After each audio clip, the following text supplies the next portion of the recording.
నిర్మల్ జిల్లా ఖానాపూర్ పట్టణానికి చెందిన గాన్ల తిరుమల అనే రైతు గత కొద్ది రోజుల క్రితం కూతురి వివాహం కోసం కొంత డబ్బు అప్పు తీసుకోగా గత సంవత్సరం నుండి అధిక వర్షాల వల్ల సరైన పంటలు పండగా దిగుబడి లేక అప్పులోళ్లకు సమాధానం చెప్పుకోలేక వడ్డీ వ్యాపారుల వేధింపులు పెరిగిపోవడంతో కొద్ది రోజులుగా మనస్తాపానికి గురవుతూ నిన్న అర్ధరాత్రి సమయంలో పట్టణ శివారు ప్రాంతంలో పురుగుల మందు సేవించి పడిపోగా అక్కడ వెళ్లిన వ్యక్తులు తిరుమలని చూసి కుటుంబ సభ్యులకు వివరాలు తెలియజేయడంతో హఠావుటిన ఆసుపత్రికి తరలించగా హాస్పిటల్లో సిబ్బంది సమయపాలన లేని డాక్టర్లు 40 నిమిషాల పాటు నిర్లక్ష్యం చేయడంతో మృతి చెందాడని కుటుంబ సభ్యులు డాక్టర్లను నిలదీశారు. పురుగుల మందు తాగిన వ్యక్తికి వైద్యం సరైన టైంలో మీరు అందించుంటే మా తిరుమల్ బ్రతికి కోలుకునేవాడని, వైద్యుల నిర్లక్ష్యం వలనే మా కుటుంబంలో పెద్ద దిక్కును కోల్పోయామని అన్నారు. ఈ ఘటనపై కుటుంబ సభ్యులు ఫిర్యాదు మేరకు కేసు నమోదు చేసి విచారణ చేస్తున్న పోలీసులు ఇకపైన ఇలాంటి ఘటనలు పునరావృతం కాకుండా వడ్డీ వ్యాపారులపై అధికారులు చొరవ తీసుకుని కఠినమైన చర్యలు చేపట్టాలని స్థానికులు కోరారు.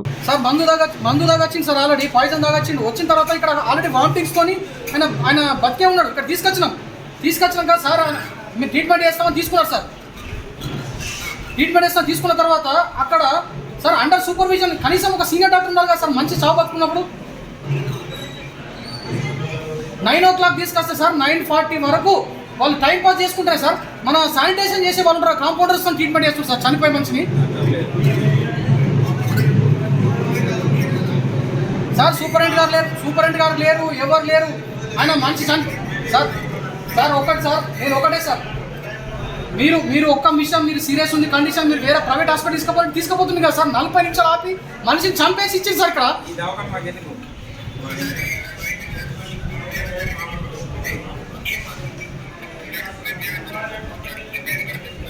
సార్ ఇది మేము చాలా తీవ్రంగా ఇస్తాం సార్. ఈ ఖానాపూర్లో సార్ మేము ఇంటలెక్చువల్స్ మేమే ఇంత సఫర్ అవుతున్నాం. సామాన్యులు నమ్ముకొని ఏదైనా హార్ట్ స్ట్రోక్, ఏదైనా ఎమర్జెన్సీ కేసు హాస్పిటల్కి వస్తే పరిస్థితే సార్. అరే కనీసం ఒక సీనియర్ సూపర్విజన్ కంట్రోల్లో ఒక మంచి చనిపోతున్నట్టే చేయాలి కదా సార్. అది గొడ్డ లేకపోతే బరేనా సార్ దాన్ని ట్రీట్మెంట్ మంచి సార్. అన్యాయంగా 40 నిమిషాలు ఉంచుకున్నారు సార్. మేము మా వాళ్ళ కాదు అంటే మేము పట్టుకుపోతుంది సార్. మేము అక్కడ ఉంచుకొని ట్రీట్మెంట్ చేయకుండా, ట్రీట్మెంట్కి ఒక నర్సు లేదు, ఒక సీనియర్స్ లేరు, ఎవరు లేరు, సీనియర్ డాక్టర్ లేరు. మనిషి చచ్చిపోతుందంటే అంత క్రిటికల్ కేసు డీల్ చేసి అంత పరిస్థితి.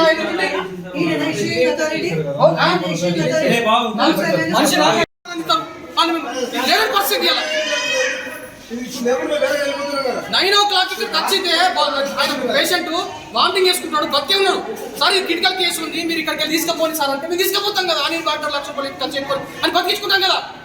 నువ్వు అలా టైం పాస్ చేసుకుంటే మనిషి పానం కొట్టి ఎవరు రెస్పాన్సిబుల్ ఫర్ దట్ ఫ్యామిలీ? నీకు ఎక్కడ తగ్గుకుంటావు ఇట్లా? నువ్వు చెప్పండి అప్పుడు విత్ ఇన్ 5 minutes ఇది సీరియస్. నువ్వు తీసుకపోతే చెప్పాలా, మేము తీసుకుపోతుంటే. ఇది ఖచ్చితంగా ఈ గాన్ల తిరుమల బాగు చెందిన అన్యాయం అందరూ ఖానాపూర్ జరుగుతుంది. వీళ్ళు సీరియస్ అయి పట్టుకొచ్చి నమ్మకం దవాఖాన చెప్పి పట్టుకొస్తారు, బాడీతో పడిపోతారు. వీళ్ళు తెలియాలి అందరికీ ట్రీట్మెంట్ చేయాలి. మరి అన్యాయం మన చుట్టూ మేము ఒక ఇంటెలెక్చువల్స్ మన అడ్వకేట్లు అయితే ఇంత సఫర్ అవుతున్నాం. లేనోడు ఐడియాలో నమ్మరు. ఇప్పుడు అరే అక్కడ ఖర్చు ₹100 అంటే వాడు చూస్తాను లేడు బతుకుతో 100% బతుకుతాయి. ఈ గవర్నమెంట్ హాస్పిటల్ ఖర్చు వ్యవస్థ మనుషులు బతులు తీసుకొస్తారు, కిటికీలు వీళ్ళు పట్టుకోరు.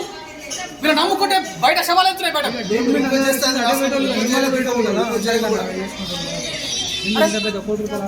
సీనియర్ డాక్టర్ లేరు, అక్కడ ఎవరు లేరు. ఒక మన శానిటేషన్ వాళ్ళ సూపర్విజన్ లో జరుగుతుంది అండి. ఒక క్రిటికల్ కేసు చనిపోయే మనిషిది చెప్తున్నా కదా. ఇలాంటి డాక్టర్లు ఇక్కడ ఉంటే మాత్రము ఈ హాస్పిటల్కి వచ్చిన పేషెంట్ ఏ పేషెంట్ కూడా బతకడు. వీళ్ళు చేసే ట్రీట్మెంట్ ఏ పేషెంట్ కూడా బతకడు. ఇన్సూరెన్స్ డాక్టర్లు ఉంటే, ఇన్సూరెన్స్ నర్సులు ఉంటే పెట్టారు. వాళ్ళు లోపల మందులు కూడా బయట చేయలేకపోతున్నారు. వాళ్ళు ఈ డాక్టర్ ఎవరు ఇచ్చినారు అతను జాబ్? ఎవరు అతను జాబ్ ఇచ్చింది?